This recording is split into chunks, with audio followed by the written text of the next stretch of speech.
Hey everyone, welcome back to Parcham again. आज हम बात करने वाले हैं बहमनी एम्पायर के बारे में। जैसा कि मैंने आपको बताया, विजयनगर एम्पायर का फॉर्मेशन मोहम्मद बिन तुगलक के समय हुआ था। वैसे ही जब दिल्ली सल्तनत लगातार डिक्लाइन हो रही थी तो सैयद और लोधी के समय कई सारे इंडिपेंडेंट स्टेट बन रहे थे। उसी समय बन रहा था बहमनी किंगडम या बहमनी एम्पायर। आप देखेंगे कि बहमनी एम्पायर की बाउंड्री डायरेक्टली कनेक्ट होती है विजयनगर एम्पायर के साथ, तो इन लोगों के बीच में कई सारे कॉन्फ्लिक्ट होते रहे और ये भी एक रीजन था जिसके कारण बहमनी एम्पायर का फॉल हुआ। तो आज हम rise of Bahmani empire, fall of Bahmani empire, important ruler of Bahmani kingdom, इसके अलावा आर्ट एंड आर्किटेक्ट समझेंगे बहमनी किंगडम का। अगर आप लोग ने विजयनगर का वीडियो नहीं देखा है तो विजयनगर पे मैंने 2 वीडियो अपलोड किए हैं हिस्ट्री प्लेलिस्ट पे, आप वहां पे जाके वो दोनों वीडियोस को देख सकते हैं। तो आज हमें बहमनी किंगडम के बारे में डिटेल में डिस्कस करना है। वीडियो के लास्ट में काफी सारे PYQs होंगे, एक क्वेश्चन ऑफ द डे भी होगा जिसका आंसर आप हमें कमेंट सेक्शन में दे सकते हैं।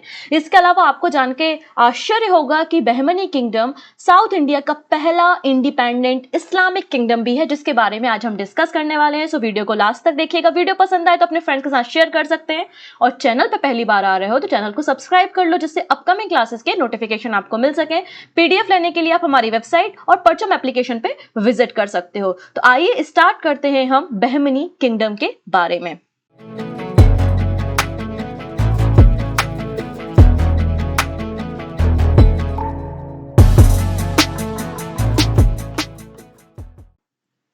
सबसे पहले बात करेंगे इंट्रोडक्शन के बारे में। दक्कन का रीजन दिल्ली सल्तनत काफी बड़ी थी। ओके, तो दिल्ली सल्तनत में कई सारे प्रोविंस थे। प्रोविंस मतलब आप उन्हें प्रांत समझ सकते हैं और उन प्रोविंसों में एडमिनिस्ट्रेशन करने का काम मोहम्मद बिन तुगलक ने कुछ ऑफिशियल्स को दिया था। उन्हें हम क्या कहते थे? आमिर कहते थे। आमिर का मतलब क्या है? आपने प्रोविंस में एडमिनिस्ट्रेशन करने का काम जिसे दिया है उसे हमने क्या कहा है? आमिर किया है। मोहम्मद बिन तुगलक के समय ये जो आमिर थे ना, वो जो एडमिनिस्ट्रेशन हेड थे उनके बीच में कॉन्फ्लिक्ट होना शुरू हो गया और लोगों ने मोहम्मद बिन तुगलक के खिलाफ रिवोल्ट करना भी शुरू कर दिया। तो यही एक रीजन था कि लगातार जब दिल्ली सल्तनत फॉल हो रही थी तो कई सारे इंडिपेंडेंट किंगडम्स बन रहे थे। From 1337, the conflict between the officer in Deccan and Delhi सल्तनत accelerated। तो जो दक्कन के रीजन में आमिर थे या एडमिनिस्ट्रेटर थे और दिल्ली सल्तनत के बीच में यहाँ पर रिवॉल्ट एंड कॉन्फ्लिक्ट होना शुरू हो गया। उसी के बीच में एक इंडिपेंडेंट स्टेट बनता है दक्कन में 1347। इंपॉर्टेंट डेट है, याद रखेंगे, 1347। 1347 में एक इंडिपेंडेंट किंगडम बनता है जिसकी कैपिटल होती है गुलबर्गा और बाद में इसे विदर शिफ्ट कर दिया जाता है इन कर्नाटका। तो गुलबर्गा कैपिटल होती है और उसी किंगडम का नाम होता है बहमनी किंगडम। बहमनी किंगडम के जो फाउंडर होते हैं वो है अलाउद्दीन हसन बहमन शाह इन 1347, जिन्हें हम हसन गंगू के नाम से भी जानते हैं। इन्होंने मोहम्मद बिन तुगलक के खिलाफ रिवोल्ट किया और एक इंडिपेंडेंट सदर्न इंडिया का पहला इंडिपेंडेंट इस्लामिक किंगडम बनाया जिसको आज हम बहमनी किंगडम के नाम से जानते हैं। ये बहमनी किंगडम कहां से कहां तक फैला हुआ था? तो बहमनी किंगडम साउथ इंडिया में था और ये आपको बैनगंगा रिवर से लेकर कृष्णा रिवर तक और दौलताबाद से लेकर आपको वेस्ट बंगाल तक फैला हुआ दिखाई देगा। भोनगिर वेस्ट में, ईस्ट में आप देखेंगे दौलताबाद एंड आपका बैनगंगा और कृष्णा रिवर तक फैला हुआ आपको ये बहमनी एम्पायर देखने को मिलेगा। तो बैनगंगा और कृष्णा रिवर के बीच के एम्पायर को हम किस नाम से जानते हैं? Bahmani empire. In east to west from the Bhongir to Daulatabad के बीच में ये किंगडम फैला हुआ था। टोटल बहमनी किंगडम में 14 सुल्तान हुए, लेकिन इन 14 लोगों के बारे में हमें नहीं पढ़ना। जो इंपॉर्टेंट रूलर है जिन्होंने कोई कंट्रीब्यूशन किया है या कोई आर्किटेक्ट बनवाया है, कोई नई पॉलिसी इंट्रोड्यूस की है या कोई नया लॉ पास किया है, केवल हम उन रूलर्स के बारे में यहाँ पर डिस्कस करने वाले हैं। ओके, बहमनी एम्पायर का हमेशा वॉर चलता रहा विद विजयनगर एम्पायर, जिसके कारण बहमनी एम्पायर धीरे धीरे डिक्लाइन हो गया, फॉल हो गया और धीरे धीरे विजयनगर एम्पायर ने कंट्रोल कर लिया ओवर द दक्कन। फिरोज शाह, अभी हम बात करेंगे इन फिरोज शाह के बारे में।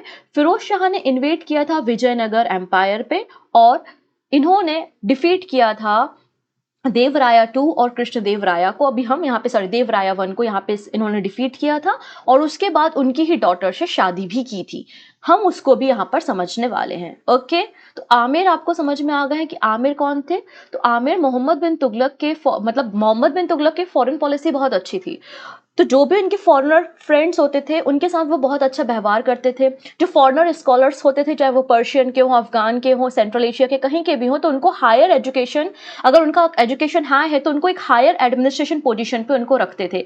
इनफैक्ट अगर आप देखेंगे तो अलग अलग प्रोविंस के जो एडमिनिस्ट्रेशन बनाए थे, एडमिनिस्ट्रेटर बनाए थे मोहम्मद बिन तुगलक ने, तो इन आमिरों को बनाया था। और ये आमिर कौन थे? जो कि फॉरेन ट्रेवलर्स थे या एडवेंचरस थे, जो भी थे, उन्हें यहाँ पे बनाया था। क्लियर इतनी चीजें? तो इन्हीं आमिरों ने बाद में जाके मोहम्मद बिन तुगलक के खिलाफ रिवॉल्ट कर दिया और आप देख सकते हैं बहमनी एम्पायर की शुरुआत हुई। बहमनी एम्पायर की कैपिटल थी गुलबर्ग। गुलबर्ग जो थी वो बहमनी एम्पायर की कैपिटल थी और बाद में इसे शिफ्ट कर दिया गया था। बाद में इसे कहां शिफ्ट कर दिया गया था? तो बाद में इसे शिफ्ट कर दिया गया था बिदर। ठीक है, गुलबर्ग से कैपिटल शिफ्ट कर दी गई थी बिदर। किसने की थी ये? अहमद बाली वहमन शाह ने इसे शिफ्ट किया था। अहमद बाली वहमद शाह, इनके बारे में भी हम डिस्कस करने वाले हैं। ओके, स्टार्ट कर लेते हैं। सबसे पहले अहमद शाह बाली, इन्होंने ही कैपिटल को शिफ्ट किया था। बाली मतलब जो गॉड का स्कॉलर है, जो कि सूफी सेंट्स को फॉलो करता है और गॉड पे बिलीव करता है, एक अच्छा स्कॉलर है, उसको जो टाइटल दिया जाता था ना, वो बाली टाइटल था। मतलब सेंट, मतलब संत। तो अहमद शाह बाली, ओके, इन्होंने कैपिटल को शिफ्ट किया था गुलबर्गा से लेके बिदर में इसको शिफ्ट कर लिया था। इसके अलावा बहमनी एम्पायर अपने हाईएस्ट पीक पर कब पहुंचा? मोहम्मद गवान के समय, महमूद गवान के समय। तो महमूद गवान के बारे में हमें बात करनी होगी क्योंकि इनके समय ही बहमनी के एम्पायर जो था वो अपने पीक पर पहुंचा था। अगर हम बहमनी डायनेस्टी के लास्ट रूलर के बारे में बात करें तो कलीमुल्लाह जो थे वो लास्ट किंग थे बहमनी किंगडम के। ओके है, तो आइए हम बात करेंगे एक एक करके इंपॉर्टेंट राजाओं के बारे में। तो जैसे कि मैंने कहा, अलाउद्दीन हसन गंगू बहमन शाह ने फाउंडेशन स्टोन रखा बहमनी सल्तनत का। कब? 1347 में। ठीक है, ये कौन था? एक अफगान का व्यक्ति था। कौन था ये? एक अफगान का एडवेंचरर था। और इसने अपनी कैपिटल किसे बनाई थी? गुलबर्ग को अपनी कैपिटल बनाया था जब उसने अपनी गद्दी पे बैठा। और उसके बाद इस कैपिटल का नाम चेंज करके इसने क्या कर दिया था? हसानाबाद अपनी कैपिटल का नाम कर लिया था। He was an Afghan named Hassan who was in service of Brahman named Gangu. तो जब ये अफगान का ट्रेवलर था, ये बात आपको समझ में आती है, भारत आया हुआ था और इसने अपने सर्विसेज मतलब किसके संरक्षण में रहा था? तो एक ब्राह्मण के संरक्षण में रहा था। तो उस ब्राह्मण को ट्रिब्यूट करने के लिए इसने अपने एम्पायर का नाम ब्राह्मण या बहमनी एम्पायर रखा है। तो इसलिए इसका पूरा नाम आपको हसन गंगू देखने को मिलेगा। ठीक है, तो हसन गंगू, और ये इसका एक्चुअल नाम होता है। क्या नाम होता है इसका? हसन गंगू नाम है, और जिसको हम अलाउद्दीन हसन गंगू बहमन शाह कहते हैं, जिसने बहमनी किंगडम की नींव रखी है।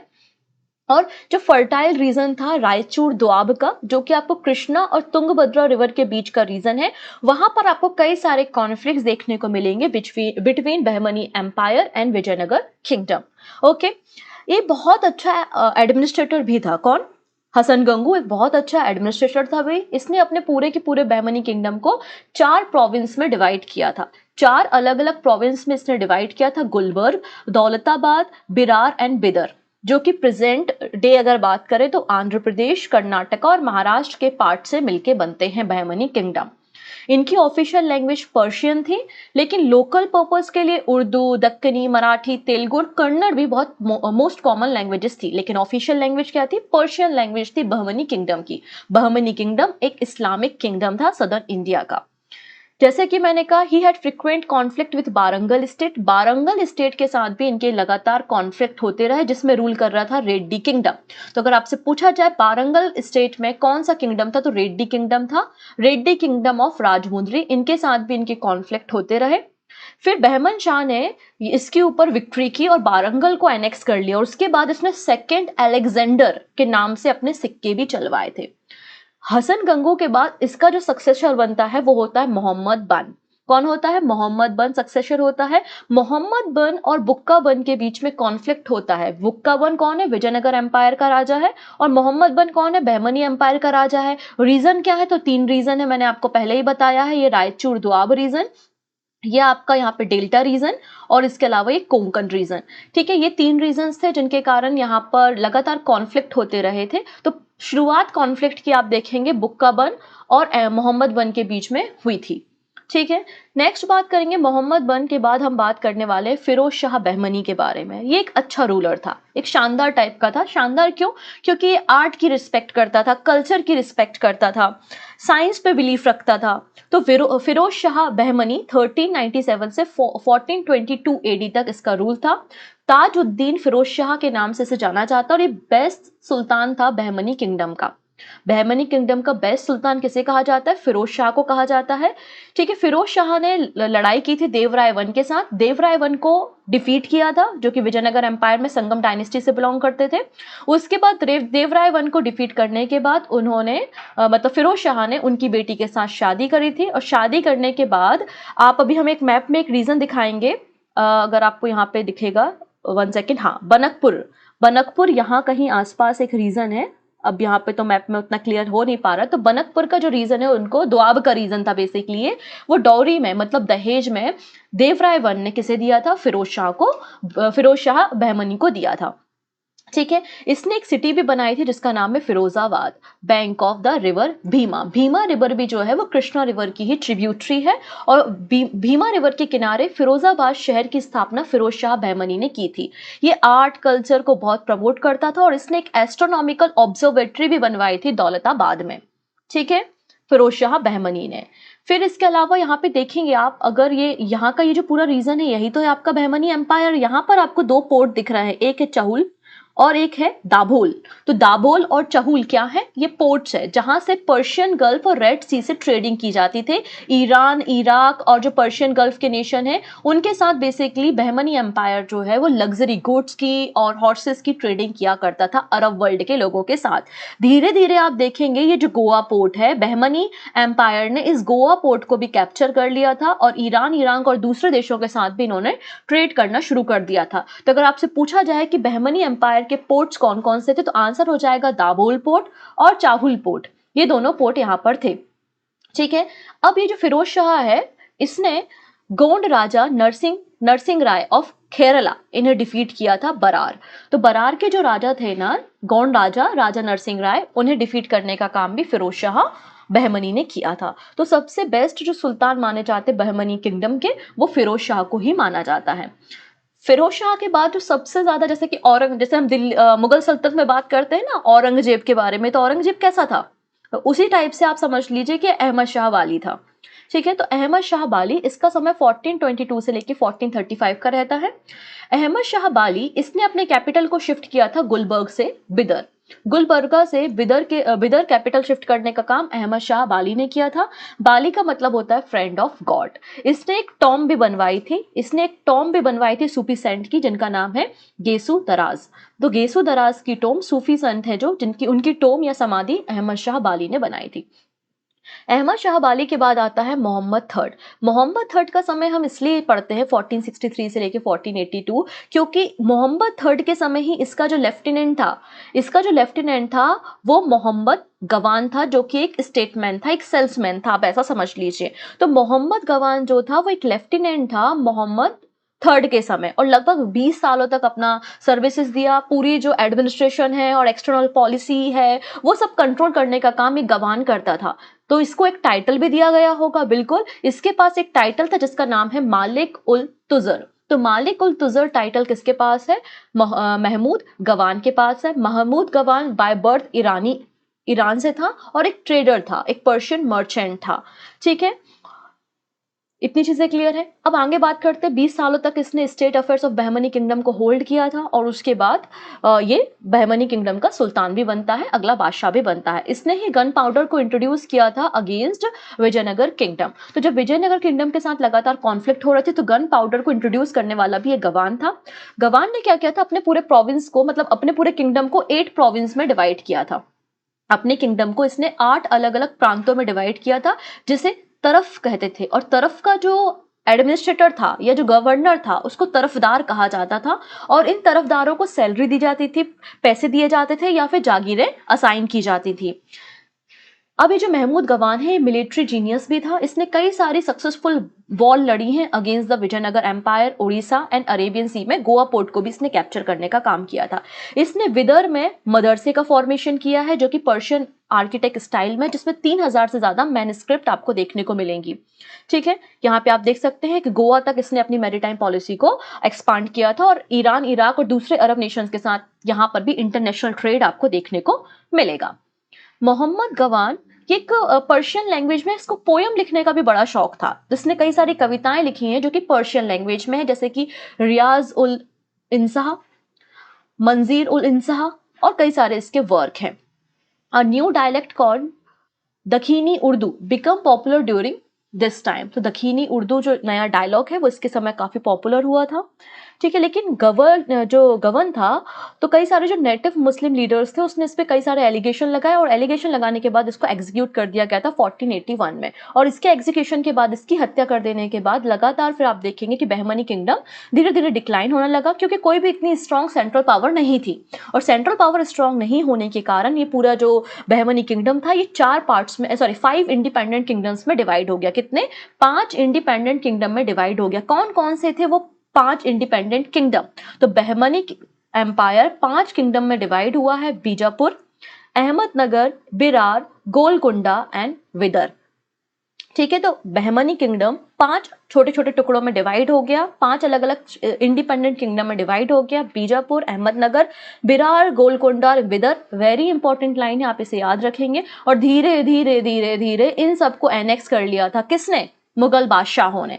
तो पूरा ये मुगल सल्तनत का हिस्सा हो गया था। आप यहाँ मैप में देख सकते हैं, ये अहमदनगर, बीजापुर, विदर, गोलकुंडा और यहाँ कहीं आपको एक बिरार भी देखने को, यहाँ पे आपको बिरार भी देखने को मिलेगा। इस तरीके से बहमनी किंगडम 5 टुकड़ों में डिवाइड हो गया था।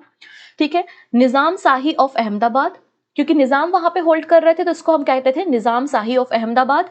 आदिल शाह बीजापुर में थे, इसलिए इसको बोलते थे आदिल शाही ऑफ बीजापुर। कुतुब शाह गोलकुंडा में थे, तो Qutb Shahi of Golconda. Imdad Shahi of Berar and Barid Shahi of Bidar. ठीक है ना, ये राजाओं के नाम है और वो एडमिनिस्ट्रेशन रन कर रहा है, इसलिए इसको इस तरीके से नाम दिया जा रहा है। जैसे कुतुब शाह गोलकुंडा में थे, ठीक है, तो Qutb Shahi of Golconda, Adil Shahi of Bijapur, Imad Shahi of Berar. और धीरे धीरे ये पूरे जो 5 इंडिपेंडेंट किंगडम है, इन्हें एनेक्स कर लिया गया था बाय मुगल बाय 1687। कई सारे कॉन्फ्लिक्ट हुए। आइए हम देखते हैं। सबसे पहले निजाम शाही ऑफ अहमदाबाद 1490 से 1633 के बीच में। अहमदाबाद नहीं, अहमदनगर, आई एम सॉरी अगर अहमदाबाद निकला हो, तो अहमदनगर। निजाम शाही ऑफ अहमदनगर, फाउंडर कौन थे? अहमद निजाम शाह थे, और बाद में शाहजहां ने 1633 में इसे एनेक्स कर लिया था। आदिल शाही ऑफ बीजापुर 1490 से 1686, यूसुफ आदिल शाह फाउंडर थे बीजापुर किंगडम के, और फेमस गोल गुम्बज जो है वो मोहम्मद आदिल शाह ने ही बिल्ड करवाई है। बाद में बीजापुर को एनेक्स कर लिया था औरंगजेब ने इन 1687। ठीक, कुतुब शाही ऑफ गोलकुंडा 1518 से 1687, फाउंडर है मोहम्मद कुली कुतुब शाह। और गोलकुंडा का जो फेमस पोर्ट आपका फोर्ट है वो भी किसने बनवाया था? कुली कुतुब शाह ने बनवाया था। ठीक है, Muhammad Quli Qutb Shah founded the city Hyderabad, इसने हैदराबाद सिटी का निर्माण करवाया था और 4 मीनार का भी निर्माण कराया था। बाद में जाके इस गोलकुंडा को भी एनेक्स कर लिया था औरंगजेब ने 1687 में। ओके, तो आपको इतनी बात समझ में आ गई कि गोल गुम्बज और हैदराबाद की जो 4 मीनार है वो बहमनी किंगडम के समय बनी थी। नेक्स्ट है इमाद शाही ऑफ बरार 1490 से 5074 का समय है। फाउंडर कौन है? फतुल्ला खान इमाद उल मुल्क है, दौलताबाद इनकी कैपिटल है, और इसको अहमदनगर के रूलर ने एनेक्स कर लिया था, और बाद में अहमदनगर को शाहजहां ने एनेक्स कर लिया था। नेक्स्ट है वरिद शाही ऑफ बिदर 1528 से 1619 का समय था। फाउंडर थे अली बरीद, और इसे एनेक्स किया था बीजापुर ने, और बीजापुर को बाद में एनेक्स कर लिया था किसने? बीजापुर को एनेक्स कर लिया था औरंगजेब ने। तो इस तरीके से जो 5 इंडिपेंडेंट किंगडम बने थे बहमनी किंगडम के डिक्लाइन होने के बाद, इन सबको मुगल सल्तनत का हिस्सा बना लिया गया धीरे धीरे। आइए अब हम कुछ आर्ट एंड आर्किटेक्ट देखते हैं। सबसे पहले इनकी लैंग्वेज आपको पता चलेगी पर्शियन लैंग्वेज थी, तो इनके जो आर्किटेक्ट होंगे वो भी पर्शियन आर्किटेक्ट आपको देखने को मिलेंगे। पर्शियन, टर्की और अरेबिया आर्किटेक्ट आपको बहमनी किंगडम में देखने को मिलेंगे, जैसे कि गुलबर्गा फोर्ट, जामा मस्जिद इन गुलबर्ग, विदर फोर्ट। ये सारी चीजें आपको जो है वो देखने को मिलेंगी किसमें? पर्शियन आर्किटेक्ट के फॉर्म में। Gol Gumbaz was build by Mohammed Adil Shah, it is a famous for so called whispering gallery. तो विस्परिंग गैलरी हम गोल गुम्बज को कहते हैं, जिसे मोहम्मद आदिल शाह ने बनवाया था। और पर्शियन आर्किटेक्ट आपको जैसा कि मैंने कहा देखने को मिलेगा, ये जामा मस्जिद है गुलबर्ग में, ठीक है। ये आपका आदिल शाह का यहाँ पे आप देखेंगे गोल गुम्बज है। गोल गुम्बज के अलावा चार मीनार हैदराबाद में, ये सभी आपको बहमनी आर्किटेक्ट का हिस्सा देखने को मिलेंगे। ये है इब्राहिम रोजा, ये बीजापुर में है। इब्राहिम रोजा कहाँ है? ये बीजापुर में है, ठीक है। तो ये आपके कुछ आर्किटेक्ट आपको याद रखना है, क्योंकि इन्हीं से क्वेश्चन एग्जाम में बनते हैं। आइए अब छोटा सा हम यहाँ पे 15 क्वेश्चंस का क्विज देखते हैं। मैंने आपको पूरा थ्योरी पढ़ा दिया है, तो इन 15 क्वेश्चंस का आपको आंसर करना है और बताइएगा 15 क्वेश्चंस में से आप कितने सही क्वेश्चंस के आंसर यहाँ पे कर पाए हैं। ओके है, स्टार्ट कर ले। तो पहला है, कैपिटल ऑफ बहमनी किंगडम कौन सी थी? तो कैपिटल कौन सी थी? गुलबर्गा थी, बाद में भले ही इसे विदर शिफ्ट कर लिया हो, ऑप्शन डी। नेक्स्ट है, विच ऑफ द फॉलोइंग सल्तनत was ruled by the Nizam shahi dynasty? तो निजाम शाही कहाँ थी? अहमदनगर में थी, ऑप्शन बी बिल्कुल सही हो जाएगा। बाद में शाहजहां ने इसे एनेक्स कर लिया था 1633 एडी में, option B is the right answer.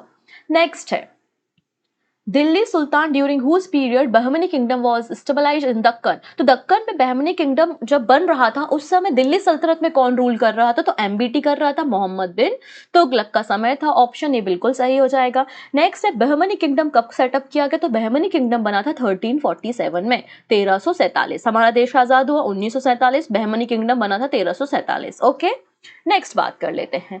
The kingdom was divided into the 4 administration unit called, sorry 4 नहीं होगा यहाँ पे, एडमिनिस्ट्रेटिव यूनिट में हमने डिवाइड किया था अपने किंगडम को, जिन्हें हम क्या कहते थे? तरफ कहते थे। और इसके जो गवर्नर होते थे उसे तरफदार कहा जाता था, ऑप्शन ए बिल्कुल करेक्ट हो जाएगा, option A. Who was the founder of Bahmani dynasty? तो बहमनी डायनेस्टी किसने बनाई थी? हसन गंगू। हसन गंगू, हसन गंगू मतलब Alauddin Hasan Bahman Shah. Okay, option A बिल्कुल करेक्ट हो जाएगा यहाँ पे। नेक्स्ट है, Who was the following Bahmani king married to the daughter of Dev Raya one? तो देव राय की बेटी के साथ किसने शादी की थी? तो फिरोज शाह बहमनी ने शादी की थी, फिरोज शाह बहमनी, ऑप्शन डी बिल्कुल करेक्ट हो जाएगा। How many kingdom rule over Vijayanagar? तो विजयनगर में कितने किंगडम ने रूल किया है? तो विजयनगर में आपने देखेंगे 4 सल्तनत का रूल था। संगम थे, संगम के बाद आपको मैंने सुलूबा बताया था, तुलुबा बताया था और आड़ावीरू बताया था, याद आया? ये मैंने पुराने वीडियो में बताया था, तो ऑप्शन 4 यहाँ पे करेक्ट हो जाएगा। ओके, नेक्स्ट है, एलिफेंट हंटर, ये विजयनगर के किस रूलर का टाइटल था? तो एलिफेंट हंटर बोला जाता था किसे? देवराया सेकंड को, ऑप्शन बी बिल्कुल करेक्ट हो जाएगा। पहला वीडियो नहीं देखा है तो जरूर देख लेना। ओके, नेक्स्ट है, who was the last ruler of Bahmani kingdom? Last ruler कौन था? तो आंसर हो जाएगा Kalimulla Shah, option D. Next है, ओरिजिनल नाम क्या था अलाउद्दीन बहमद शाह का? तो आंसर हो जाएगा Hasan Afghan adventurer, option A. Next है, बाली और सेंट का टाइटल किस रूलर के पास था? तो आंसर हो जाएगा अहमद शाह बाली, अहमद शाह बाली, ऑप्शन डी, जो कि कैपिटल को शिफ्ट कर रहा था। ठीक है, नेक्स्ट है, which of the following ruler made Bidar his capital in place of Gulbarga? तो आंसर हो जाएगा अहमद शाह, है ना, ऑप्शन डी बिल्कुल करेक्ट हो जाएगा। बहुत सारे क्वेश्चन के आंसर तो मैं ही दे देती हूँ, ऐसा लगता है मुझे। चलो नेक्स्ट है, मालिक उत तुजर, मालिक उत तुजर ये किस रूलर का टाइटल है? तो आंसर हो जाएगा यहाँ पे महमूद गवन, ऑप्शन डी। नेक्स्ट है, Mahmud Gawan increases in the Bahmani kingdom, how many province did Mahmud Gawan increase in the Bahmani kingdom? तो इसने 8 प्रोविंस यहाँ पे बनाए थे, ऑप्शन ए। नेक्स्ट है, which of the following book was not written by the Mahmud Gawan? इनमें से कौन सी पुस्तक महमूद गवन ने नहीं लिखी है? ये पर्शियन पोयम लिखा करता था, तो इनमें से एक बुक ऐसी है जो कृष्णदेव राय की है। ओके, तो आप मुझे बता देना कमेंट सेक्शन में और बताना कैसा लगा सेशन। अगर सेशन अच्छा लगा हो तो अपने फ्रेंड्स के साथ शेयर कीजिएगा। मिलते हैं नेक्स्ट वीडियो में ऐसे ही कुछ interesting to the point discussion के लिए। Take care and bye bye.